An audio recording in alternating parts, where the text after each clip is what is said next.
আপনারা দেখছেন নিউজ 7 দিন বাংলা, আর আমি সঙ্গে অনুপ্রক্ষিত। আমরা সবসময় মানুষের কথাই বলি। বিজেপির 38টা লোকসভা আসনের প্রার্থীর নাম ঘোষণা করা হয়ে গেছে, 42টার মধ্যে, আর বাকি 4টে। এই 4টে বীরভূম, ঝাড়গ্রাম, আসানসোল ও ডায়মন্ড হারবার।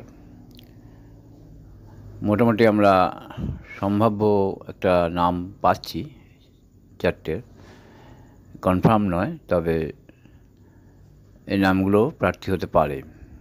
যেমন বীরভূমে দেবাশিস ধর, প্রাক্তন আইপিএস; ঝাড়গ্রামে প্রণত টুডু; আসানসোল জিতেন্দ্র তেওয়ারি ও আলুওয়ালিয়া, এই দুজনের মধ্যে একজন হতে পারে, এরকম একটা সম্ভাবনা পাওয়া যাচ্ছে, শোনা যাচ্ছে।